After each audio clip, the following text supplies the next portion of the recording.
నమస్తే, welcome to master TV. ఇది సామాన్యుడి స్వేచ్ఛకు సంకేతం. నేను మీ ధూమ్ధామ్ దొరబాబు. ఇవాళ మన బరాబర్ ముచ్చట్లోకి ఒక మంచి గెస్ట్ ధూమ్ధామ్ లీడర్ వచ్చింది.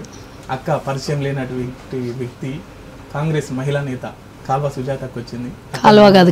కల్వ సుజాత అక్కను ముందుగా ఇన్వైట్ చేద్దాం. అక్క నమస్తే. నమస్తే అమ్మా. మీ పేరే కొంచెం అంటే కొంతమంది ఏమో కాలువ అని పిలుస్తారు, కొంతమంది కల్వ అంటారు. ఏం చేస్తాను నేను ఆ పేరు కోసం తలాతో రోజు కలవాలి రోజు అదే లొల్లి. కల్వ సుజాత. ఇంకా మన మాజీ ముఖ్యమంత్రి ఉన్నాడు కదా, వాళ్ళ ఇంటి పేరు ఉంది కదా కల్వ కుంట్ల. ఆ కుంట్ల తీసేస్తే మిగిలింది నా పేరు. ఓకే అక్క, ఒక దశాబ్ది కాలం తర్వాత కాంగ్రెస్ పార్టీ అధికారంలోకి వచ్చింది. ప్రజలు 6 గ్యారెంటీలు నమ్మి కాంగ్రెస్లోకి అధికారంలో తీసుకొచ్చారా, లేదంటే కేసీఆర్ మీద ఉన్న వ్యతిరేకతతో అధికారంలోకి వచ్చింది? అసలుకి 6 గ్యారెంటీలు అనేది మేము ప్రజలకు చేయాల్సినటువంటి సేవ ఇచ్చినటువంటి పథకాలు. ఆ పథకాలు అందరు చెప్తారు, అందరూ మా ఎన్నికల హామీ ఇస్తారు, కానీ నెరవేర్చేది ఇంపార్టెంట్. కానీ తెలంగాణలో ఉన్నటువంటి సమస్యలు, తెలంగాణలో కోల్పోతున్నటువంటి ప్రజల ఆత్మగౌరవం అది చాలా ఇంపార్టెంట్ కదా. 10 ఏళ్ల నుంచి అసలు ఏ స్వేచ్ఛనైతే కోరుకున్నామో, ఆంధ్ర పాలన వద్దు, తెలంగాణ ప్రజలు మా పాలన మాకు ముద్దు అని తెలంగాణ ప్రజలు కొట్లాడుకొని ఉద్యమం చేసి 1200 మంది ఆత్మ బలిదానం చేసుకుంటే వచ్చిన ఈ తెలంగాణలో మళ్ళీ అదే దొరల పాలన కిందికి పోయింది. చేతులు అంటే ఆంధ్ర వాళ్ళ పాలనలో దొరపాలన లెక్క కూడా లేకుండే. మనకు కొంత ఆంధ్రాకు దక్కుతున్నటువంటి నిధులు మనకు దక్కట్లేదని కొట్లాట, కానీ ఎవరు కూడా ఇక్కడ స్వేచ్ఛనైతే ఎవరు తీసుకోలేదు, ఎవరు కూడా బందీకారణాలు ఉన్నట్లే లేదు. కానీ ఏదైతే దొరల పాలన మొదలైందో, కేసీఆర్ దొర పాలన, ఆ పాలనలో అధికారుల నుంచి మొదలు పెడితే, ఒక్క బ్యూరోక్రాట్ నుంచి మొదలు పెడితే చిన్న అధికారి వరకు ఎవరు కూడా తృప్తిగా లేరు. వాళ్ళ పనులను వాళ్ళని చేసుకొని ఇవ్వలేదు. మొత్తం అంతా నేనే చేస్తా అన్న కేసీఆర్ కాళేశ్వరం కాడ కుర్చేసుకొని కూర్చొని కాలువల కాడ కథం పట్టించేసి తెలంగాణ ప్రజలను నుదిటి రాతను ఆగం చేసిన కేసీఆర్కి డెఫినెట్గా వద్దు అనుకుంటారు కదా. ఒకటి ఇది అయితే, రెండవది ప్రతి 10 ఇయర్స్కి ప్రభుత్వాలు చేంజ్ అవుతుంటాయి. అది మన గతంలో ఉమ్మడి రాష్ట్రంగా ఉన్నప్పటి నుంచి మనం చూసింది. 10 ఇయర్స్ తర్వాత డెఫినెట్గా చేంజెస్ వస్తాయి అనేది మనకున్నటువంటి నమ్మకం. అది ఒక వంతు. ఒకటి మేము ఇచ్చినటువంటి పథకాలలో సోనియా గాంధీ గారు ప్రకటించడం అనేది, తెలంగాణ ఇచ్చిన తల్లి ఇస్తా అన్న మాటని ఇచ్చింది. ఎంత కష్టమైనా ఆనాడు ఉమ్మడి ఆంధ్రప్రదేశ్ని విడగొట్టి ఆంధ్రప్రదేశ్ని చేస్తే డెఫినెట్గా మేము సమైక్యవాదులము అన్నోళ్ళకి కాదు అని అంటే ఆ తీర్పును వాళ్ళు అంగీకరిస్తారా? అంగీకరించకుండా అక్కడ ఉన్నటువంటి ఆంధ్రప్రదేశ్లో పూర్తిగా తెలంగాణ పార్టీ, కాంగ్రెస్ పార్టీ అక్కడ పూర్తిగా కొలాప్స్ అయిపోయింది. ఇచ్చినందుకన్నా పోనీ రాష్ట్రంలో వచ్చామంటే ఇది కూడా పోయింది. ఈ 40 సీట్లు పోవడం వల్ల కేంద్రంలో అధికారం కూడా పోయింది. మరి ఇంత కోల్పోయి మనం ఆడిన మాట తప్పకుండా, అది తెలుసు డెఫినెట్గా ఆంధ్రాలో అయితే పోతామని తెలిసినా కూడా ఇచ్చాం కదా. అంటే ఆడిన మాట తప్పకుండా నెరవేర్చేది కాంగ్రెస్ పార్టీ, ముఖ్యంగా సోనియా గాంధీ ఇచ్చారు, మాట ఇచ్చిండ్రు. కాబట్టి తెలంగాణ ప్రజలు ఈ 6 పథకాలు కూడా పూర్తి స్థాయిలో నెరవేరుస్తుందన్న నమ్మకం తన నోట నుండి వెలువడిన తర్వాత, తుక్కుగూడ సభ తర్వాత చాలా మార్పు వచ్చింది. గతంలో బీఆర్ఎస్ఏ మాట్లాడుతుండే వీళ్ళతో ఏమవుతుంది, కథమైపోతారు, కాంగ్రెస్ పార్టీ కథమైపోయింది, ఏం లేదు, మునిగిపోయిన నావా అని మాట్లాడిన వాళ్ళకి 5 మంది కాంగ్రెస్ ఎమ్మెల్యేలతోని 100 మంది కౌరవులు, ఈ పాండవులు ఏదైతే 5 మంది ఉంటారో అట్లా కాంగ్రెస్ పాండవులు 100 మంది కౌరవుల్ని జయించినట్టే కాంగ్రెస్ అధికారంలోకి వచ్చింది. అది ఎవరు నమ్మినా నమ్మకపోయినా నిజం, వాస్తవం అంతే. గతంలో చరిత్రలో చూసుకుంటే ఎప్పుడు కూడా కాంగ్రెస్కి, అంటే ఉమ్మడి ఆంధ్రప్రదేశ్లో, తెలంగాణలో 45 సీట్లు ఎన్నడూ కూడా దాటలేదు. స్వతంత్రం వచ్చిన తర్వాత, మనకు రాష్ట్రం ఏర్పడిన తర్వాత ఎప్పుడు కూడా దాటందే. ఫస్ట్ టైం అధికారంలోకి రావడం కూడా మెజార్టీతో, పూర్తి మెజార్టీతో రావడం అనేది చాలా అసలు అరుదు కాదు, మొదటిసారి జరగడం అది. కాబట్టి అది కూడా ఒక చరిత్రలో లిఖితమైనటువంటిది. కాంగ్రెస్ చరిత్రలో తెలంగాణలో అత్యధిక మెజార్టీ రావడం అనేది అదొకటైతే, కేసీఆర్ మీద పూర్తిగా వ్యతిరేకత ఉంది కదా ప్రజల్లో. అన్నీ ఒకటే. మీరు కాంగ్రెస్ పార్టీలో ఏమైనా మాట్లాడితే కాళేశ్వరం ఒక 3 పిల్లర్లు గుంగిపోయినంత మాత్రాన కేసీఆర్ అసలు ఏం చేయలేదు, 10 ఏళ్ళు ఉత్తగానే దోపిడీ చేసిండు అని మాట్లాడడం ఎంతవరకు కరెక్ట్ అక్క?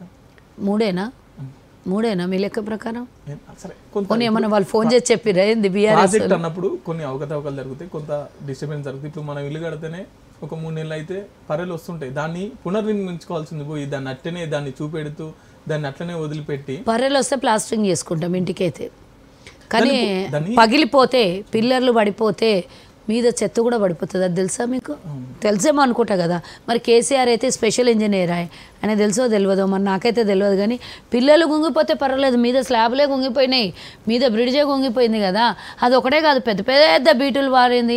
అంటే ఇక పూర్తిగా కనబడుతున్న విజువల్స్, జనాలు వెళ్ళి వందల మంది అక్కడ దాన్ని ఒక్కదాన్ని చూపెట్టి మొత్తం కేసీఆర్ అభివృద్ధి చేయడం కరెక్ట్. పాపం కేసీఆర్ కేసీఆర్ అధికారంలోకి పోయినాక మీ ఛానల్కి ఏమైనా కొంచెం ఫీడ్బ్యాక్ ఏమైనా పంపించడేమో నాకు తెలియదు. కానీ అంటే నేను వాస్తవాలు అనట్లేదు. ఒకటి మేడిగడ్డ, అన్నారం, సుందిల్ల 3 బ్రిడ్జులు ఉన్నాయి కదా. ఒక్కటి ఇక్కడి నుంచి మొదలు పెడితే, మేడిగడ్డ నుంచి మొదలు పెడితే ఆ నీళ్లు అన్నారంలోకి, అన్నారం నుంచి సుందిల్లోకి పోతాయి. మరి అన్నారం బ్యారేజ్ కూడా చూసినాం కదా మనం.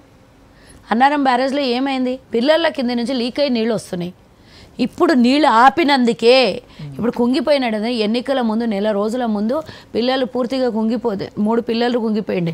అది అట్లనే ఎలక్షన్ల వరకు నీళ్లు వాళ్ళే ఖాళీ చేసారు. అది కూడా మేము కూడా ఖాళీ చేయలేదు, అది గుర్తుంచుకోవాలి. ఎందుకంటే అది కుంగిపోతున్నది అని భయంతో నీళ్లు ఖాళీ చేశారు. అప్పటి నుంచి ఇప్పటి వరకు నీళ్ళు నింపలే అండ. అది ఒక నెల రోజుల లోపల ఒక్క పిల్లర్ నుంచి 5 పిల్లర్లు కుంగిపోయినాయి. ఇంత పెద్ద పెద్ద పర్రలు వార్చింది. అలా కేసీఆర్ కూడా దూరొచ్చు. అలా కేసీఆర్ కూడా పిల్లల మధ్యలో దూరొచ్చు. అంత ఇది వచ్చింది, అంత కట్ అయిపోయింది, అంత కుంగిపోయింది, అంత ఇది అయిపోతే ఘోరాతి ఘోరమైనటువంటి కన్స్ట్రక్షన్ని చూసి ఏదో కుంగిపోయింది అని మాట్లాడితే, మనం ఏదైనా పని చేస్తే అది ప్రభుత్వం సొమ్ము, అది మన ఇంటిదని అంటే మళ్ళీ పోనీ లాస్ అయిపోతే మళ్ళీ మనం చేసుకోవచ్చు. కానీ ఇది ప్రజల సొమ్ముతోని కట్టినటువంటి ప్రభుత్వ ఆస్తి. ప్రభుత్వ ఆస్తిని ఎంత జాగ్రత్తగా పనిచేస్తే 10 తరాలకు ఉండేటటువంటిది. అది 10 తరాలు కాదు, 100 తరాలకు ఉండాల్సినటువంటి ఒక ప్రాజెక్టు నిర్మాణం. నువ్వు చెప్పినట్టే 1 కోటి ఎకరాల మాగాణికి నీళ్ళు అందిస్తానన్న కాళేశ్వరం ప్రాజెక్టు మొదటి రోజు నుంచి అవినీతి పాలయ్యింది. ఏదైతే అంబేద్కర్ ప్రాణహిత చెవెళ్ల కాంగ్రెస్ హయాంలో మొదలైందో 30% పని పూర్తి చేసుకొని 10,000 కోట్ల ఖర్చు అయిపోయిన తర్వాత ఇంకా 28,000 కోట్లతో పూర్తయ్యేటటువంటి గ్రావిటీ ద్వారా పూర్తయ్యేటటువంటి ప్రాజెక్ట్ని కమిషన్ల కక్కుర్తికి రీడిజైన్ పేరు మీద 1,00,000 కోట్లకు తీసుకొని పోయి 1,00,000 కోట్లు కూడా కాకుండా 1,40,000 కోట్ల రూపాయలకు పొడిగించి ఫస్ట్ తారీఖు నాడు బీఆర్ఎస్ నేతలంతా పోతారు. నాకు పూర్తిగా చెప్పినాక వాళ్ళు పోతారా, దాని తర్వాత ఏందని నేను ఆన్సర్ ఇస్తా. దాన్ని తీసుకుపోవడమే 1,40,000 కోట్లకి ఆ తెలంగాణ సొమ్ముని మట్టి పాలు చేసి నీళ్ళ పాలు చేసినట్ల. ఎందుకు నీకు 28,000 కోట్లతో పూర్తయ్యే ప్రాజెక్ట్ని మళ్ళీ 1,00,000 కోట్లకు పెంచుకున్నాను అంటే నీ కమిషన్ల కక్కుర్తికే కదా. అందులో అగ్రిమెంట్ ఉంది పూర్తిగా. మళ్ళీ ధరలు పెరుగుదలతో సంబంధం లేదు. ఏదైనా ప్రాబ్లం వచ్చినా ఆ కాంట్రాక్టరే చెయ్యాలని పూర్తిగా లిఖితపూర్వకంగా ఉన్నది. దాన్ని క్యాన్సిల్ చేసుకొని కొత్త ప్రాజెక్ట్ చేసి ఇప్పుడు అది 3 ఏళ్ళు కూడా కాలేదు కట్టి అప్పుడే కుంగిపోయి బెండ్ అయిపోయి బీటులు బారి వచ్చే ముందున్న 2 బ్యారేజీలు కూడా ఖతమైపోయే పరిస్థితికి వస్తే ఇది చిన్నది, చిన్న లోపాలు జరుగుతున్నాయి. చిన్న లోపాలు అని సర్దుకొని పోతే వాళ్ళు సదురుకోవచ్చు. ఎందుకంటే ఆల్రెడీ వాళ్ళు సదురుకున్న డబ్బు విదేశాల్లో దాచిపెట్టిండ్రు. చిన్న తప్పు అని వాళ్ళు సదురుకుంటే పెద్ద తప్పు తెలంగాణ ప్రజల నుంచి 1,00,000 కోట్లు తీసుకున్నది. అది ఎవరు కట్టాలి? ఇప్పుడు ఇప్పటికే 54,000 కోట్ల అప్పు దాని మీద వడ్డీలు కట్టిండ్రు. బీఆర్ఎస్ నేతలు కూడా మేము ఎంక్వైరీకి సిద్ధం అంటున్నారు. అటు బీజేపీ వాళ్ళు కూడా దీన్ని కేంద్రానికి సిబిఐకి అప్పచెప్పండి. మీరు ఎందుకు దాన్ని అట్లనే చూపెడుతూ అంటే ప్రజలకు దాని మీద వ్యతిరేకత ఎందుకు విజిలెన్స్ కి ఇయ్యలేదా? మేము ఆల్రెడీ విజిలెన్స్ రిపోర్ట్ కూడా ఇచ్చింది కదా. అంతెందుకు ఇదంతా రిపోర్టు మేము ఇవన్నీ పక్కకు పెడితే కాగ్ నివేదిక వచ్చింది కదా. ఇందులో నాణ్యత లేని కట్టడము పూర్తిగా దీంట్లో మొత్తం సర్వనాశనము, మొత్తం కమిషన్ల కోసమే ఇది కట్టడం జరిగిందని కాగ్ నివేదిక ఇచ్చింది కదా. మళ్ళీ దానికి మాకు ప్రత్యేకంగా కాగ్ నివేదిక కాంగ్రెస్ తయారు చేసింది కాదు. కాగ్ నివేదిక ఎవరో ఊరికే మాట్లాడమంటే గతంలో మీరు మాట్లాడిన మాటలే కదా. ఏమన్నా అంటే కాగ్ నివేదిక చూడండి, కాగ్ నివేదిక చూడండి. ఇప్పుడు నమ్మరా కాగ్ నివేదికని? అందులో అవినీతి జరిగింది, అందులో నాణ్యత లేని కట్టడం జరిగింది అని కాగ్ రిపోర్ట్లో వెల్లడైంది కూడా తప్పు అంటే నేనేం చేయలేను ఇంకా దాన్ని. ఇక సరే, కాళేశ్వరం గురించి బీఆర్ఎస్ నేతలంతా 1వ తారీఖు మాట్లాడదాం.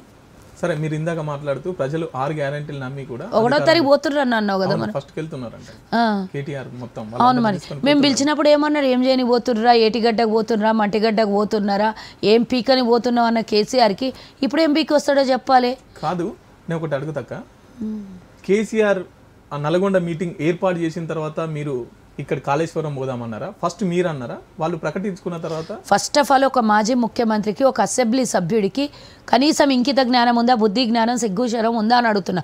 అసెంబ్లీ నడుస్తుంటే నువ్వు కూడా ఒక ఎమ్మెల్యే, ప్రతిపక్ష నాయకుడివి కదా, ప్రతిపక్ష హోదాలో ఆడొచ్చి కూర్చొని నువ్వు ప్రజలకు చెప్పాల్సింది చెప్పి ప్రభుత్వానికి ఇవ్వాల్సినటువంటి సూచనలు సలహాలు ఇచ్చి అడిగిన దానికి సమాధానం చెప్పాల్సిన నువ్వు అసెంబ్లీ నడుస్తుంటే నువ్వు నల్గొండ మీటింగ్ పెట్టుకుంటావా? ఎట్లా పెట్టుకుంటారు? అంటే నీకు బాధ్యత లేదా? నీకు బాధ్యత ఉందా లేదా అన్నాను. నువ్వు మీటింగ్ పెట్టుకున్నావు కాబట్టి అదే రోజు నువ్వు చేసిన కథకి మేము చూపిద్దామని తీసుకొని పోయి ఒక రోజు మధ్యలో బ్రేక్ ఇచ్చి ప్రాజెక్టు కాడికి తీసుకుపోయి, అంటే మాది పదే తప్పు, మేము ఇదే చిన్నది చూపించి భూతద్దంలో చూపిస్తున్నారు, బూచిని చూపిస్తున్నారు. హరీష్ రావు మాట్లాడింది కదా, అది బూచా నిజమా అని చూపించడానికి అందరినీ మేము కులం పోతాము అని అంటే మేమేదో చేస్తున్నామని మళ్ళీ ఆడ విద్రోహ దాడి అంట, విద్రోహ శక్తి అంట. ఎన్నికల ముందు ఏమన్నారు? అది ఆ బ్రిడ్జ్ కుంగిపోవడం విద్రోహ శక్తి అంట. బాంబులు పెట్టినాడు ఎవరన్నా? బాంబులు పెడితే పేలిపోతుంది కానీ కుంగిపోతుందా? అట్లాంటి మాటలు మాట్లాడిన వాళ్ళకు, సత్యదూరమైనటువంటి మాటలకి నిజాలు వాస్తవాలు ఎంత దగ్గర ఉంటాయో చూపించడానికి అందరినీ రమ్మన్నాం అక్కడికి. మేము ఒక్కలమే పోతామంటే తప్పు. అందరు ప్రతిపక్ష హోదాలు ఉన్నటువంటి ప్రతి ఒక్కళ్ళని రమ్మన్నాం. పూర్తిగా అసెంబ్లీలో 119 మంది ఎమ్మెల్యేలతో వెళ్దాము అన్నారు. బస్సులు ఏర్పాటు చేసిండ్రు, ఆడ అన్ని పవర్ పాయింట్ ప్రజెంటేషన్ ఏర్పాటు చేసిండ్రు, అన్నీ చేసి అక్కడ కూర్చుని ఉంటే మీరు అక్కడ ప్రాజెక్ట్ దగ్గర పోయినప్పుడు అగో ఇదేమున్నది, ఇదేం లేదు, గింతే ఉన్నది కదా అని మీకు చెప్పడానికి వస్తున్నాయి. మేము లేనప్పుడు ఇప్పుడు మీరు పోయి మీరేం చేసేసి వస్తారు? ప్రెస్ మీట్ పెట్టడం ఎందుకు? ఆడ కూడా ప్రెస్ ఉండే కదా మేము పోయినప్పుడు. మీరు మేము అదేమంటారు, ప్రతిపక్షము ప్రభుత్వము రెండొక జాల కూర్చొని మాట్లాడితే అయిపోతుండే కదా. సరే అక్క, కాళేశ్వరం గురించి మాట్లాడదాం. ప్రజలు 6 గ్యారెంటీలు నమ్మి ఓట్లేసి అధికారంలో తీసుకొచ్చినప్పుడు 6 గ్యారెంటీల మీద దృష్టి పెట్టకుండా 6 గ్యారెంటీలకు ఒక బార్డర్ కూడా గీసుకున్నారు, 100 రోజుల్లో అమలు చేస్తామని చెప్పేసి. ఇవి కాకుండా టీఎస్ తీసేసి టీజీ చేస్తాం, ఆ చిహ్నంలో కాకతీయ కళాతోరణం అటువంటి వాటిని తీసేస్తాం, సచివాలయం ముంగట రాజీవ్ విగ్రహం పెడతాం.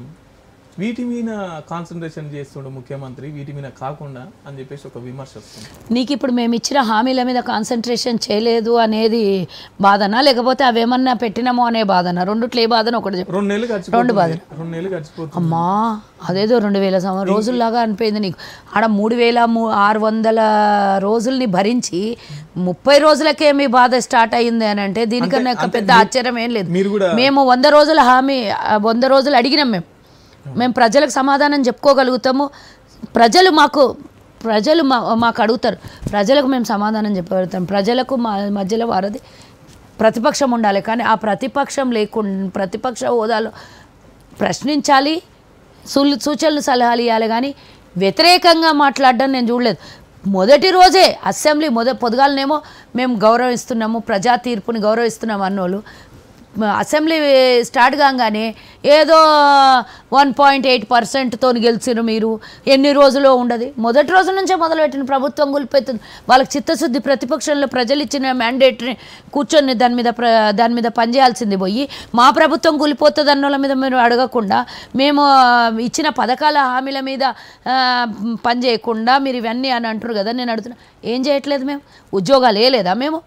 చెప్పండి, ఉద్యోగాలు వేసిండ్రా? 5,000 ఉద్యోగాలు వేసినారు. అది ఎప్పుడు ఎగ్జామ్ రాసినారు? ఎవరు నోటిఫికేషన్ వేసినారు? ఏం బీకిండ్రు అని అడుగుతున్నా. 10 ఏళ్ళ అవకాశం ఇచ్చారు మీకు, ఏం చేసిండ్రు? ఏ ప్రభుత్వం ఉన్నప్పుడు నోటిఫికేషన్ వచ్చింది? మీరు దానికి ఏదో పత్రాలు తీసుకుపోయి చేతికిచ్చి మేమే ఇచ్చిన ఉద్యోగాలు అనడం ఎంతవరకు కరెక్ట్? నువ్వెందుకు ఇయ్యలేదు అంటున్నా, నీకు చేత కాలేదా? 10 ఏళ్ళు నుండి టైం పీరియడ్ ఉంటుంది. ఆ టైంలో ఏ టైము? 10 ఏళ్ళు అయిపోయింది అంటే మాకేమో టైం ఉండదు, వాళ్ళకేమో టైం ఉంటుంది. మేము వచ్చిన 100 రోజుల సమయం అడిగినాం. 1 సంవత్సరం లోపల 2 లక్షల ఉద్యోగాలు పూర్తి చేస్తామన్నాము. మేము వచ్చిన వారం 15-20 రోజులకే, నెల రోజుల లోపలనే మేము ఉద్యోగాల భర్తీ చేస్తే మీకు అది కూడా చేత కాలేదు. డిఎస్సి ఉద్యోగాలు వేసిండ్రు, కనీసం గ్రూప్ 1 ఎగ్జామ్స్ ఎన్నిసార్లు క్యాన్సిల్ చేశారు మీరు చెప్పండి? ఒకటన్నా వేసిండ్రా? మొన్న కదా మేము వేసినాము 563 ఉద్యోగాల కోసం నోటిఫికేషన్ వేసినాం. మీరు ఒక్కనోడన్న ఎగ్జామ్ రాయనిచ్చిండ్రా? ఒక్కరోజన్న భవిష్యత్తు, విద్యార్థుల భవిష్యత్తు, చదువుకున్న మేధావుల భవిష్యత్తు గురించి మీరు ఆలోచించిండ్రా? మీకు ఓడగొట్టిందే వాళ్ళు కదా. నిరుద్యోగస్తులే కదా ఓడగొట్టిండ్రు, ఉద్యోగస్తులే కదా మిమ్మల్ని ఓడగొట్టిండ్రు. అయినా సిగ్గు శరం లేకుండా మేము ఉద్యోగాలు వేస్తలేం. ఏం బీకిన మీరు ఏనికి మీ చేతిలో లేకుండా ఎన్ని ఖాళీలు ఉంటే ఒకటన్నా భర్తీ చేసిండ్రా?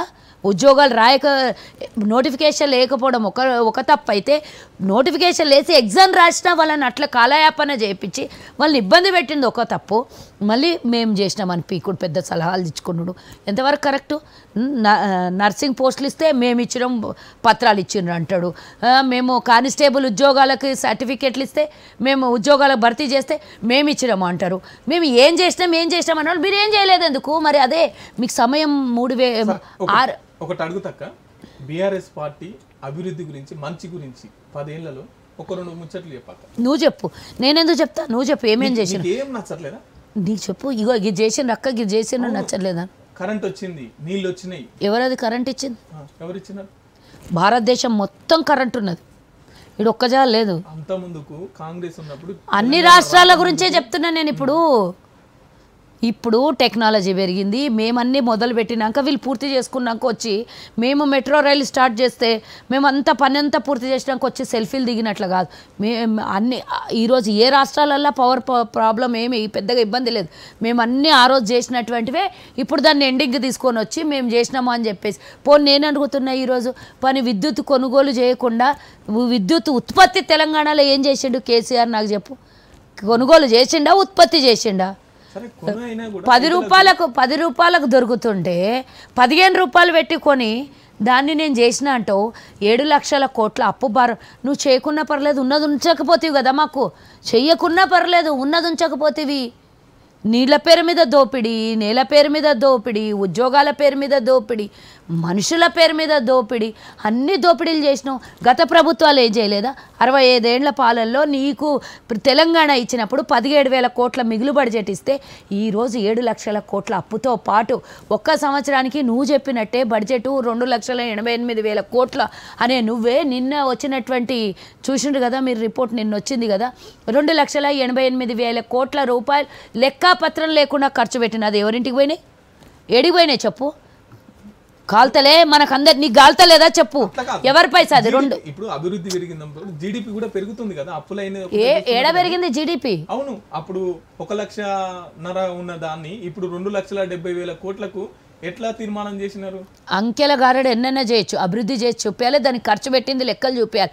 ఒక్కనోడన్న శ్వేతపత్రం రిలీజ్ చేసిండ్రా అసెంబ్లీలో? వీళ్ళు చూసిండ్రా? అంకెల గారడి కేవలం ఎప్పుడు ప్రతిసారి అంకెల గారడే మాట్లాడడం. మరి దీని ఏమన్నా చట్ట ప్రకారంగా ఏంటిది? అది ఏది? ఎంక్వైరీ చేయకపోతే ఇంత పెద్ద ఎత్తున లొల్లి చేయం. లోపల మేము కూడా సైలెంట్ ఉండి పోతే పోని రాష్ట్రం ఎటుపోతే నాకెందుకు, అధికారం ఇచ్చిన చాలు కదా, 5 ఏళ్ళు మేము పని చేసుకుంటే వెళ్ళిపోదాం అని అనుకుంటుంటాం. ఈరోజు ఇంత ఇప్పుడే అంటివి కేసీఆర్ అది కాళేశ్వరం కథ తీస్తున్నారు, మీరు ఇచ్చిన పథకాల మీద శ్రద్ధ లేకుండా దీని మీద చూస్తున్నారు అంటాం. ఇట్లా అంటారు 2 పనులు చేస్తున్నాం మేము సైమల్టేనియస్గా. 2 నడుస్తున్నాయి. అభివృద్ధి దిశగా అభివృద్ధి పోతుంది, ఇచ్చిన పథకాల హామీల మీద అవి నెరవేరుస్తున్నాం, కేసీఆర్ చేసిన అవినీతిని బయటికి తీస్తున్నాం. ఎంత 15 గంటలు బుర్ర పెట్టి పనిచేస్తే కూడా సరిపోతలేదు. కేసీఆర్ ఒక్కొక్క డిపార్ట్మెంట్లో చేసిన అవినీతి 1-2 అసలు అంతులేని అవినీతి. చీమల పుట్టల పోయి పాములు చేరినట్ల పుట్ట దోడితే ధనా వస్తూనే ఉన్నాయి. ఒక్క శివబాలకృష్ణ ముట్టుకుంటేనే 10,000 కోట్లు. ఎవరిని ముట్టుకుంటే 1,000 కోట్లే. అసలు 1,000 కోట్లు అంటే లెక్కలకు కూడా అంత చిక్కుతలేవు. నాకు అనుకోవడం బహుశా 1,00,000 కోట్లు అంటే రూమ్ నిండి ఉంటాయా? నేనైతే చూడలేదు. మరి అట్లా లక్షల కోట్ల దోపిడీ చేసిండ్రు. లక్షల కోట్ల దోపిడీ ఎంత ధైర్యం అయింది అసలు? నేను ఒకటి అడుగుతామ్మా, 2,88,000 కోట్లు లెక్కపత్రం లేకుండా ఖర్చు పెట్టి సర్వనాశనం చేసినావు కదా. ఇప్పుడు నువ్వు నీ బ్రదర్ ఎవరైనా ఉంటారు మీ ఇంట్లో, 1 గజం జాగానే తల్లిదండ్రులు పిల్లలకు పంచేటప్పుడు 1 గజం జాగానే అటు ఇటు అయితే అన్నదమ్ముళ్ళే కొట్లాడతారు. 1 గజం జాగా సొంతం రక్తం పంచుకొని పుట్టినోనికే 1 గజం జాగా పోతే ఇంకోటి ఒప్పుకోనప్పుడు నా తెలంగాణ 4 కోట్ల మంది ప్రజాధనాన్ని నువ్వు తీసుకొని పోయి ఇట్లా గాలికి నీళ్ళలో కలిపేసి ఎక్కడో నీ కుటుంబం దోపిడీ చేసుకొని దాచిపెట్టుకుంటుంటే 4 కోట్ల మంది ప్రజల ఆత్మ ఎంత ఘోషిస్తుంది, ఎంత బాధపడుతుంది ఈరోజు చెప్పు నాకు. సరే, రూపాయి కాదు 2 రూపాయలు కాదు, రూపాయి కాదు 2 రూపాయలు కాదు, లక్షల కోట్లు ముట్టుకుంటే ఇట్లా చెదల్లాగా వెళ్ళిపోతున్నాయి. ఎట్లా తెలుసా? చెక్క ఇట్లా తీస్తే చెదలు పడతాయి చూడు, చెక్క ఇట్లా తీయంగానే లోపల ఇన్ని చెదలు ఉంటాయి చూడు. అట్లా బాబోయ్ ప్రభుత్వంలోకి వచ్చినాక మేమైతే గవర్నమెంట్ వచ్చినప్పుడు 3.5 లక్షల కోట్లే అనుకున్నాం. అసలు మొదటి రోజు అసెంబ్లీ సమావేశంలో 6,72,000 కోట్ల అప్పు తేలింది. ఇంకా దాని వెనకాల ఈ హైదరాబాద్ సరౌండింగ్లా మియాపూర్ గచ్చిబౌలి సైడ్ చూస్తే 5 లక్షల కోట్ల విలువైన ఆస్తులు బినామీల పేర్ల మీద దోపిడీ చేశారు. అట్లాంటివి ఇంకెన్ని ఉన్నాయి అసలు 10 ఏళ్లల్లో ఇంత పెద్ద దోపిడా ప్రపంచంలో ఎవడు కూడా చేయనంత దోపిడీ చేశారు. ఇంకా నువ్వు అభివృద్ధి అంటావు. అసలు నువ్వు 10 పైసలు చేసి 90 పైసలు దోపిడీ చేస్తే ఎట్లా అయ్యా బాబు? నువ్వు 10 పైసలు తిను, 20 పైసలు తిను, కానీ మొత్తం 100కి 100% కన్నా 100కి 1000% దోపిడీ చేయడం ఏంది? ఇంత పెద్ద దోపిడా? మేము కూడా పరిపాలించిన, నువ్వే చెప్తావు కదా, కేటీఆర్ ప్రతి సభలో చెప్పాడు 65 సార్లు 65 సంవత్సరాలు 11 సార్లు కాంగ్రెస్కి అవకాశం ఇస్తే ఏం బీకిర్రు వీళ్ళు, ఏం చేశారు, మరోసారి అవకాశం ఇవ్వండి అని అడుగుతున్నారు. ప్రజలలోకి వచ్చాను. నువ్వు దోపిడీ చేసినావు చూడు, దాన్ని మాకు పెట్టినటువంటి మేము పాలకులం కాదు, సేవకులం. మేము సేవకులుగా అంతా తెలంగాణ ప్రజల సొమ్ముని సేవకుల్లాగా కాపాడిన, నువ్వు వచ్చి దోపిడీ చేసి అప్పుల పాలు చేసినావు. 2 నెలల కాంగ్రెస్ పాలనలో 2 నెలలు అయిపోయింది. 2 నెలలు అయిపోయింది కదా, జర్నలిస్టుల పైన దాడి, ఎవరు చేసిండ్రు? గిరిజనుల అమ్మాయిలు వాళ్ళు హాస్టల్స్లో ఆత్మహత్యలు, తర్వాత ఆటో డ్రైవర్ల ఆత్మహత్యలు, రైతులకు కరెంటు నీళ్లు లేదు, తర్వాత లాఠీ చార్జ్ మొన్న ఆత్మకూరులో ఎందుకు జై తెలంగాణ అన్నందుకు 2 నెలలకు దాటిపోతుంది. ఇప్పటికే తట్టుకుంటలేము, ఇంకా కాంగ్రెస్ పాలన ఇంకెట్లా తట్టుకుంటాం రా అని చెప్పేసి ఫస్ట్ నువ్వు 4 అడిగినావు కదా, ఒక్కొక్కటి నేను చెప్తా. లాఠీ చార్జ్ ఎవరు ఎందుకు చేసారు నాకు చెప్పు. మన ఆత్మకూరులో ఎందుకు వాళ్ళు చల్లా ధర్మారెడ్డి దానికి సంబంధించి అంశాలు అని చెప్పేసి జై తెలంగాణ అంటే లాఠీ చార్జ్. జై తెలంగాణ అంటే చేసిండ్రా? అక్కడ జరిగింది పూర్తిగా తెలుసుకున్నాక డీటెయిల్స్ అడగండి, అది పక్కన పడేద్దాం. అది రాజకీయ లబ్ధి కోసం దీంట్లో ఏదో భువనగిరిలో 2 అమ్మాయిలు ఆత్మహత్య చేసుకున్నారు, దానిపైన ఎంక్వైరీ లేదు, ఎంక్వైరీ చేయలేదా? చూసిండ్రా మీరు? తర్వాత జర్నలిస్టుల పైన దాడి. ఎవడాడు జర్నలిస్టు ముసుగులో దొంగ పనులు చేసి తప్పుడు పనులు చేసిన వెధవన్ గురించి మాట్లాడితే నేను సమాధానం ఇయ్యాలా? కాంగ్రెస్ పాలనను వ్యతిరేకించి, పాలనను వ్యతిరేకిస్తే పర్వాలేదు, పాలనని ఎందుకు వ్యతిరేకించాలి? తప్పులుంటే వ్యతిరేకించాలి. ఇదే ఈ జర్నలిస్టు ముసుగులో దాగున్న దొంగని నేను అడుగుతున్నా, బీఆర్ఎస్ చేసిన దొంగ పనులు ఒక్కడు బయట పెట్టరా దొంగను? ఎందుకు పెడతలేవు? జర్నలిస్టులు అంటేనే ప్రతిపక్షం అయి ఉంటారు. బీఆర్ఎస్ గురించి మాట్లాడతారు అధికారంలో ఉన్నప్పుడు, తర్వాత కాంగ్రెస్ అధికారంలో ఉంటే కాంగ్రెస్ గురించి మాట్లాడిండా ఎన్నడన్నా? బీఆర్ఎస్ అధికారంలో ఉన్నప్పుడు నోరు తెచ్చిండా? జర్నలిస్టు ముసుగులో తప్పుడు మాటలు మాట్లాడేది జర్నలిస్టు వ్యవస్థని తప్పుదారిలో పట్టియొద్దు, వాళ్ళకి అవమానకరంగా చెయ్యొద్దు. ఎవడైతే నువ్వు మాట్లాడుతున్నావో వాడి గురించి నేను చెప్తున్నా. నేను ఆడపిల్లల్ని వేధించినోడి గురించి నువ్వేదో కాంగ్రెస్ పార్టీ దాని వెనకాల ఉన్నదని చెప్తే డైరెక్ట్గా వాళ్ళే రాసిచ్చారు కదా స్టేట్మెంట్, వాళ్ళే కదా కొట్టింది ఆడపిల్లలు. దాన్ని తీసుకొని వచ్చి మమ్మల్ని ఎందుకు పూస్తారు రంగు? మీరు తప్పుడు పనులు చేసి రూమ్లోకి రాని ఆడపిల్లల్ని వేధించినటువంటి దొంగల గురించి జర్నలిస్ట్ ఎట్లయితాడు? తన వ్యక్తిగతంగా తప్పు చేసినోడిని జర్నలిస్టు తనకున్నటువంటి అదేమంటారు, తన ఉద్యోగమో తనకున్నటువంటి ప్రొఫెషన్ ఇంలాడ్ చేస్తే ఎట్లా? తన పర్సనల్ ఇష్యూ నుంచి లొల్లి చేస్తే జర్నలిస్ట్ ముసుగేసుకుంటుండేడా? దాని గురించి నేను మాట్లాడదలుచుకోలేదు. ఆఫ్టర్ ఆల్ ఒక వెధవా, ఆడపిల్లల్ని కన్నెత్తి చూసినోడు ఎవడైనా వెధవనే. జర్నలిస్ట్ అని చెప్పుకో, తప్పు పనులు చేయొద్దు. అంటే నువ్వు కూడా జర్నలిస్టు కదా, నువ్వు ఆడపిల్లల్ని వేధిస్తే నేను ఊరుకోవాలనా నాకు చెప్పు. ఆడపిల్లల్ని వేధిస్తే ఎవరు ఊరుకోదు. పాలనను వ్యతిరేకిస్తున్నా, పాలన ఆడపిల్లల్ని వేధిస్తే కొట్టిండ్రు, తోమిండ్రు. బరాబర్ అట్లాంటి వాళ్ళే ఆడపిల్లలు అందరు శక్తులుగా మారాలి. ఎవడైనా తప్పు చేసినా ఎదిరించాల్సిందే. నేను చెప్తున్నా ఒక మహిళగా, నేను పార్టీలను పక్కకు పెట్టి చెప్తున్నా. ఏం ఆడోళ్ళంటే అంత చులకనైందా? నువ్వు కారు గుద్దింది కాక ఆడపిల్లకి రా మీదికి రా సమాధానం చెప్తా అంటావు. ఏంది నీ తమాషా? ఏంది అంటే నువ్వు జర్నలిస్టు అని చెప్పేసి నువ్వు ఏ తప్పు చేసినా నిన్ను క్షమించాలా? చెప్పు, నాకు ఆన్సర్ చెప్పు. వేధించడం ఎట్లయితే? ఆడపిల్లల్ని వేధించి మళ్ళీ జర్నలిస్టు మీద దాడి అంటవేంది? మరి కేటీఆర్ వాడెవడో మాట్లాడిండని పనికి మాలినోడు. ముఖ్యమంత్రి రేవంత్ రెడ్డి ఈయనకి ఏమైనా ముఖ్యమంత్రి బాధ్యత వహించాలని చెప్తున్నాను. సిగ్గుండాలి. ఆడపిల్లలకి ఆ విధంగా మాట్లాడినోని వాడిని ఎన్నికేసుకొచ్చినోని ఈయన తన్నాలి పట్టుకొని. ఫస్ట్ నేను అడుగుతున్నా, ఎన్నికేసుకొస్తావా నువ్వు? ఆడపిల్లలకు వాడు మీదికి రానన్నప్పుడు ఎట్లా రమ్మంటాడు? ఇంకా ఏమేమో జరిగింది, నేను వీడియోలు చూసినా కదా, ఆడపిల్లలు కొట్టింది, సిసి ఫుటేజ్లు చూసినాం కదా. సరే, వాళ్ళని పిలిచి అడగండి ఆడపిల్లలకి ఏం జరిగిందో. కాంగ్రెస్ని ఎట్లా అడుగుతారు మీరు? కాంగ్రెస్ దాని వెనకాల కాంగ్రెస్కి ఏం సంబంధము? కాంగ్రెస్ ప్రభుత్వం కాంగ్రెస్కి ఏం సంబంధము? నేను అడిగిన దానికి ఒకటే ఆన్సర్ కావాలి. ఆడపిల్లల మీద అఘాయిత్యాలు చేసే వెధవకి కాంగ్రెస్కి ఏం సంబంధం? ఇప్పుడు అట్లా నేనే చెప్తున్నా, అట్లాంటి వాడు ఎవడైనా సరే, నీ పార్టీ నా పార్టీ పార్టీలు గిట్టీలు ఏం కాదు, ఎవడైనా సరే ఆడపిల్లల వంక వేషాలు వేస్తే వాళ్ళే శక్తి స్వరూపులాగా మారాలి. అలాంటి ఆడపిల్లలు భువనగిరిలో సూసైడ్ చేసుకున్నారు. తర్వాత అక్కడ తప్పు అని చెప్తున్నా. అక్కడ ఏమైంది, అక్కడ హాస్టల్ వాడడం ఏదో మిస్టేక్ అంట. నేను అది మరి పూర్తిగా తెలియని విషయం నేను మీడియా ముందు మాట్లాడదాను. అక్కడ ఇంటర్నల్గా ఏదో జరిగిందంట, చూసినందుకు ఆడపిల్లలు ఏదో జరిగింది అనేది చెప్పిండ్రు. దాని మీద ఆల్రెడీ కంప్లైంట్ చేయడం జరిగింది. దాని మీద విచారణ జరుగుతుంది. దాని మీద నేను ఆడపిల్లల్ని మీడియా పరంగా మీరు బయటికి తీసుకురాకండి, నేను దాని మీద ఏం జరిగిందో జెన్యున్గా అది బయటికి వచ్చిన తర్వాత మాట్లాడు, దాన్ని రాజకీయ రంగు పుల్మకండి. దాని మీద ఆటో డ్రైవర్లు చాలామంది ఆత్మహత్యలు చేసుకుంటారు. ఎందుకు చేసుకుంటున్నారు? వాళ్ళకు గిరాకీ లేక, తిండి లేక, బతకలేని పరిస్థితులు కాంగ్రెస్ ప్రభుత్వం తీసుకొచ్చింది. ఇప్పుడు నాతో ఈ మీడియా నువ్వు కెమెరా తీసుకొని బయటికి మీరు లక్డీ కపూర్లు ఉంటారు కదా, మీ ఛానల్ ముంగల్ నుంచి రోజు ఒక 1000 ఆటోలు పోతాయి. ఎన్ని ఆటోలు ఖాళీగా పోతున్నాయి, ఎన్ని ఫుల్గా పోతున్నాయి చెప్పండి. గతంలో మీ దగ్గర సీసీ కెమెరాలు ఉంటే చూడండి, అదే ఆటోలు ఫుల్గా పోయి ఇప్పుడు ఖాళీగా పోతున్నాయా చూడండి. రెచ్చగొట్టి అమాయకుల్ని, కార్మికుల్ని రెచ్చగొట్టి నిన్న మా ఫైనాన్స్ మినిస్టర్ గారు కూడా చెప్పినారు, నేను మొన్న చెప్పినారు అనుకుంటా 3 రోజుల క్రితం, ఆటో కార్మికులకు ఇస్తామన్నా 12,000 రూపాయలు కూడా త్వరలో అందజేస్తాం అని మేము చెప్పడం.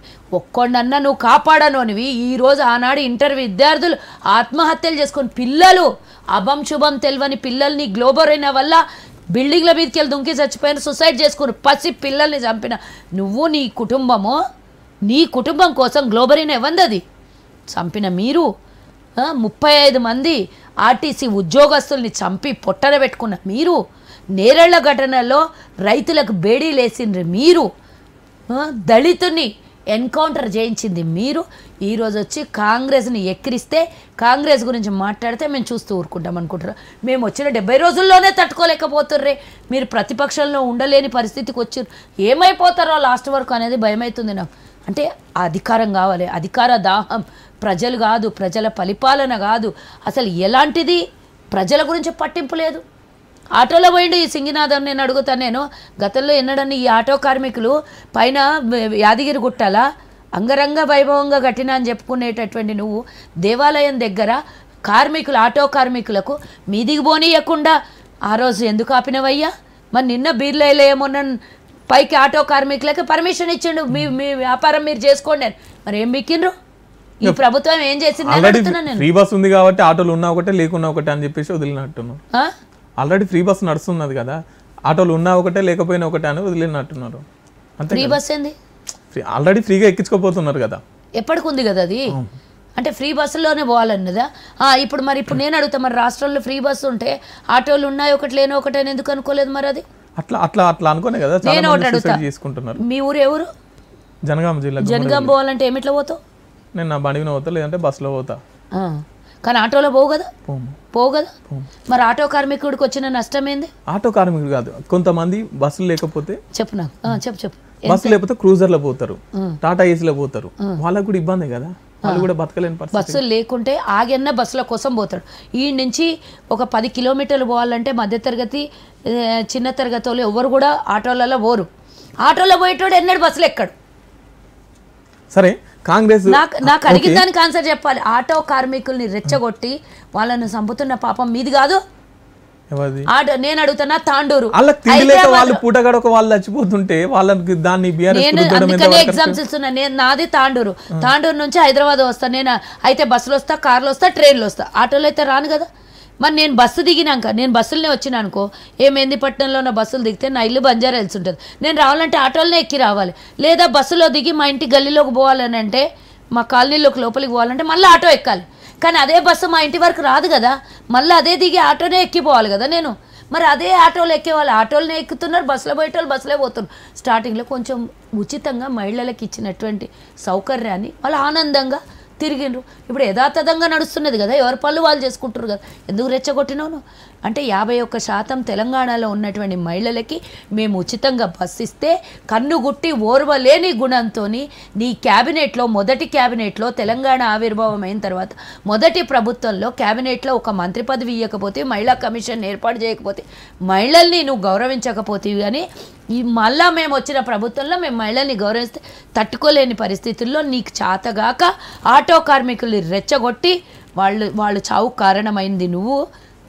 దాన్ని బదనాం చేసేది కాంగ్రెస్ అంటే ఏమంటారు నాకు చెప్పండి. బస్సు ఉచితంగా వేయడం బీఆర్ఎస్కి నచ్చలేదా నాకు చెప్పండి. దాంతోపాటు ఆటో డ్రైవర్లకు కూడా కనీస వేతనం కనీస వేతనమా కేసీఆర్ పెట్టిపోయింది జీరో. ఆడ పెద్ద అన్నాడు కదా వాడు దొంగ, లంకే బిందెలు పెట్టలేదంట రేవంత్ రెడ్డికి అంటాడు. లంకే బిందెలు పెట్టిపోనుంటి ఆటో డ్రైవర్లకు మేము కూడా నెలకి వాళ్ళు 15,000 అంటారు, మేము కూడా ఆనందంగా ఇస్తుంటే మాకు ప్రజాపాలన కావాలి, మేము దోచుకొని తినే పాలనలో మేము కూడా ఇవ్వాలనుకుంటున్నాం. ₹1 పెట్టిపోకపోతేవి మేము ఇస్తాన్నవి నెరవేరుస్తున్నాం. వాళ్ళ కార్మికులకు ఉన్న సమస్యల్ని పరిష్కరిస్తామంటున్నాం కానీ నెలకు 15,000 ఇచ్చేటంత పెట్టిపోలేవు నాయన నువ్వు. వాళ్ళని ఇంట్లో కూర్చోబెట్టి పోషించేటంత ప్రభుత్వ ధనం పెట్టిపోలేవు నువ్వు మంచిగా పెట్టిపోయినంటే 6 లక్షల కోట్లు 7 లక్షల కోట్లు అప్పు చేయకుండా, లక్షల కోట్లు దోపిడీ చేయకుండా, లక్షల కోట్ల భూమి ప్రభుత్వ స్థలాల్ని దోపిడీ చేయకపోతే మేము కూడా ఇస్తుంటాం వాళ్ళకు పైసలు.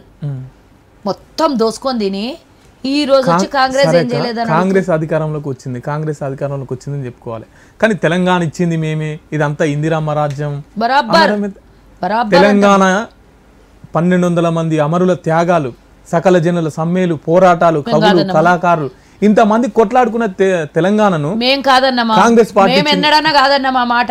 కేసీఆర్ కడగాలి మాట. ఆ క్రెడిట్ ఎవరికి దక్కాలి? ఉద్యమం చేసిన వాళ్ళకు, పోరాటం చేసిన వాళ్ళకి దక్కాలి. మేము అందుకనే ఉద్యమకారులకి స్థలాన్ని ప్రకటించినాం, ఉద్యమకారులకు శాలరీస్ ఇస్తామన్నాం. ఉద్యమకారులుగా చనిపోయిన కుటుంబాలకి మేము నెల వేతనం, గౌరవ వేతనం ఇస్తాము అని చెప్తున్నాం. మేము కదా చెప్పింది. ఏ ఒక్క ఉద్యమకారుని, చనిపోయినటువంటి ఉద్యమకారు కుటుంబాన్ని నువ్వు గౌరవించుకున్నావు కేసీఆర్? ఇప్పటిదాకా నువ్వు నీ కుటుంబంలో ఒక్కడు చావకుంటే కూడా నీ కుటుంబం మొత్తం ఉద్యోగాలు వచ్చినాయి. చనిపోయిన కుటుంబాలకు ఒక్కరికన్నా ఉద్యోగాలు ఇచ్చినా నువ్వు కదా, వాళ్ళని కదా మీరు అడగాలి. మమ్మల్ని ఎట్లా అడుగుతారు మీరు? మేము ప్రభుత్వంలోకి రాగానే ఒక వేదిక మొత్తం పూర్తి స్థాయిలో ఉద్యమంలో చనిపోయిన కుటుంబాలకి ఒక వేదికని అరేంజ్ చేసి అక్కడ కూర్చోబెట్టి ఇక్కడ మేము ప్రమాణ స్వీకారం చేసినాం. మేము ఉద్యమకారులకి గౌరవించింది, మేము వాళ్ళందరి త్యాగాల్ని గౌరవించింది. నువ్వెన్నడయ్యా వాళ్ళని కలిసినావు? శంకరమ్మ కనీసం పిలిచి కనీసం ఒక పదవి ఇవ్వకపోతే, ఆ రోజు అమరవీరుల స్తూపం దగ్గర వస్తుంటే ఆ రోజు ఆమెకు సెక్యూరిటీని చార్జెస్ మేము అనుకున్నాం ఏదో పెద్ద పదవి ఇస్తాడు ఆమెకు ఆ రోజు పూర్తికే అయిపోయాయి. నువ్వు ఇచ్చిన గౌరవం ఏంది? నువ్వు ఇచ్చిన మర్యాద ఏంది చెప్పు ప్రజలకి? ఆనాడు కష్టపడ్డోళ్ళకి కనీసం కేసులు ఎత్తేలేదు. ఇప్పుడు చూసినావా? ఒక్క కేసు లేదు, మొత్తం కేసులు తీసేసినాం. మేము తీసేసినామా లేదా ఆన్సర్ చెప్పాలి నాకు. మీరు అడిగిన ప్రశ్నలకి నా దగ్గర 100 జవాబులు ఉంటాయి. మేము ఉద్యమకారుల మీద కేసులు ఎత్తేయలేదా? ఇప్పుడు రంగారి నువ్వేం చేసినావు కేసీఆర్ 10 ఏళ్లలో? నాతో పాటు నేను ఇప్పుడు ప్రతిపక్షంలో ఉండగా కొట్లాడిన కేసుల కోసం నేను కోర్టుకు పోడితే 100,000 మంది వస్తారు. ఎందుకు వచ్చారంటే ఇంకేముంటాయి మేడం, మాకు ఉద్యమంలో పోరాటం చేసినాం, మా ఉద్యోగాల కోసం కొట్లాడతలేం కానీ కోర్టు చుట్టూ తిరుగుతున్నాం మేడం అని కొన్ని 100 మంది చెప్పుకున్న రోజులు ఉన్నాయి. నాకు ఉద్యమంలో తిరిగిన విద్యార్థులు, యువత, ఎన్నో కుటుంబాలు తిరిగిరు. నువ్వేం చేసినావయ్యా?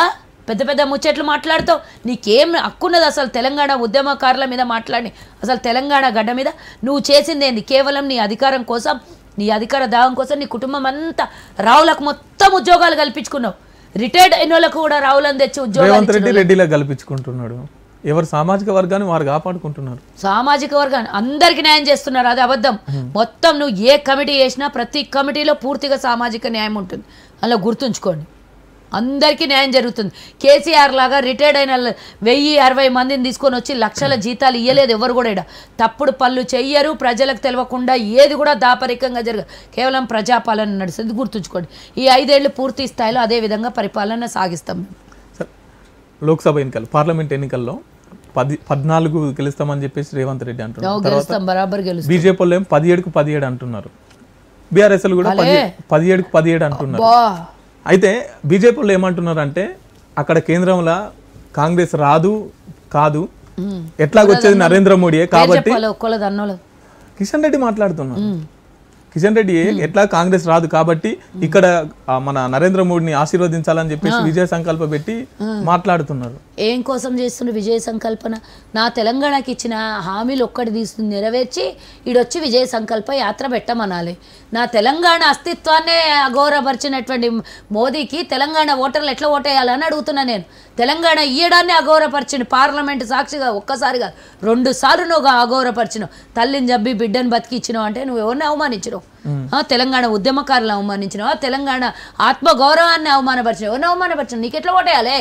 మోదీ పేరు చెప్పుకునే ఓటాడుతున్నారు మళ్ళీ వాళ్ళు ఇంకెవరి పేరు చెప్తలేరు వాళ్ళ నియోజకవర్గాలలో వాళ్ళ పార్లమెంట్లో వాళ్ళ పేర్లు చెప్పి ఓటాడుతలేరు మోదీ మోదీ మోదీ మోదీయే చెప్తున్నాడు మరి మోదీ మమ్మల్ని అవమానించాడు మేము మోదీకి ఎందుకు ఓటేయాలి ఎందుకు ఏటేయాలి నా తెలంగాణ ప్రజలు ఇంకెక్కడ గురించి నాకు తర్వాత కాంగ్రెస్ ఎందుకు ఓటేయాలంటే ఎందుకే రాదు ఎందుకు వేయాలంటే ఏం చెప్తారు దేశానికి స్వతంత్రం తెచ్చినాం గుండు సూది నుంచి ఈ రోజు అంతరిక్షం వరకు ఇది ఇంకో 100 ఏళ్ల వరకు చెప్తారా వాళ్ళేం చెప్పారు వాళ్ళేం చేశారని చెప్తారు వాళ్ళు ఏంది రాముడు అని చెప్పేసి దేవుని పేరు వాడుకుంటారా రాజ్యాంగం గుడి కట్టారు కాబట్టి చెప్తున్నారు అయోధ్యలో గుడి మేము ఎన్ని గుళ్ళని కట్టలేదు ఈ రోజు నా తెలంగాణలో ఇదే కిషన్ రెడ్డిని అడుగుతాను నా తెలంగాణలో భద్రాచల రామదాసుకి నువ్వు ఎంత పెద్దగా తెచ్చినావు విరాళాలు ఎంత పెద్దగా కేంద్రం నుంచి శాంక్షన్ చేయించుకున్నావు చెప్పు నాకు ఆడికి ₹1 తెచ్చినావు ఎందుకు అక్కడ డెవలప్ చేస్తే ఇంకా పెద్ద టూరిజం ప్లేస్ కదా పెద్దగా లేదా ఎందుకు నా తెలంగాణలో కూడా ఒక అయోధ్య ఉంది ఎందుకు నా తెలంగాణలో నువ్వు అయోధ్యని ఎందుకు డెవలప్ చేస్తలేవు ఈడ రాముడు లేడా నీకు రాముడు అంటే అయోధ్యలో ఒక్క జాగలనే ఉన్నాడా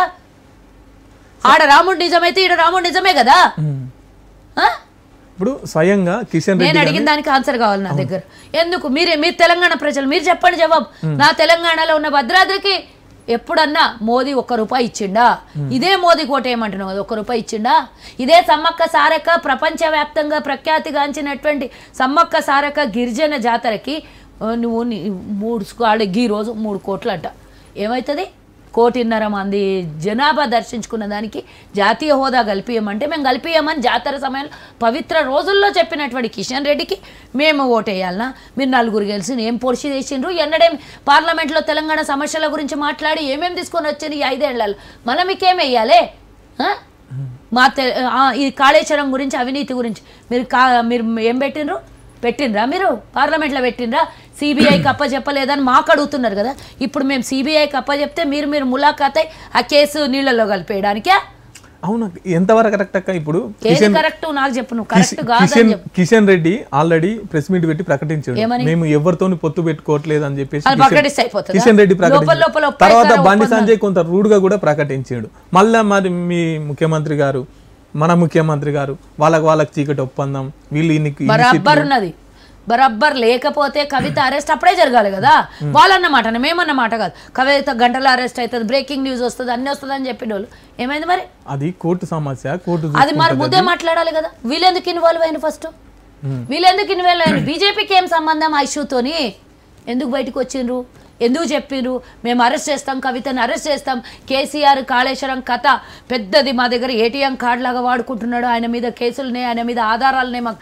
ఆధారాలు ఏం బిక్కిరు 10 ఏళ్ల నుంచి ఎందుకు ఈ 10 ఏళ్లలో కేసీఆర్ వాళ్ళ మీద ఉద్యమం ఎప్పుడు చేసాడు చెప్పు పార్లమెంట్లో నాకు చెప్పు వాళ్ళ దగ్గర నుంచి 9 మంది ఎంపీలు గతంలో 12 అనుకుంటాను నేను 2015లో మరి అప్పుడున్న 12 మంది ఇప్పుడు రాజ్యసభలో ఉన్నోళ్ళు ఇప్పటిదాకా 9 మంది ఉన్నోళ్ళు ఏమేమి సాధించినావు నాకు గిరిజన యూనివర్సిటీ సాధించుకొని వచ్చినా రైల్వే కోచ్ ఫ్యాక్టరీ సాధించుకొని వచ్చినా IR తీసుకొని వచ్చినా ఏం తీసుకొని వచ్చినావు మేము పొందుపరిచినాయి తెలంగాణ ఇచ్చినది మేము పొందుపరిచినవి నువ్వు అంటున్నావు కదా ఇవే చెప్తావా అని అంటే బరాబర్ చెప్తా కాంగ్రెస్ ఇంతవరకు చెప్పుకోలేదు ఇప్పుడే చెప్పుకుంటుంది వీళ్ళు చెప్పుకున్నాక మేము చెప్తున్నాం అందరూ అన్నారు కాంగ్రెస్ ఏం చెప్పకనే వెనకబడిపోయి ఉన్నది వాళ్ళు ఏం చేయక చెప్పుకున్నారు మీరు ఏమయ్యా గుండు సూది నుంచి ఎక్స్పోర్ట్ వరకు అంతరిక్షం వరకు విమానయానం వరకు తీసుకొని వచ్చి మీరు ఏం చెప్పుకోలేదు ఈరోజు ఆనాడు ఇది ఐటీ సంస్థల్ని ఇట్లానే టీవీల్ని ఇవన్నిటిని తీసుకొని వస్తే వ్యతిరేకించిన బత్తాయిలు వీళ్ళు తీసుకురావద్దు మన దేశానికి అని ఇంటర్నెట్ తీసుకురావద్దని చేసిన వాళ్ళు వీలే ఈ రోజు వచ్చి అంతా మేము చేసినామని చెప్తారు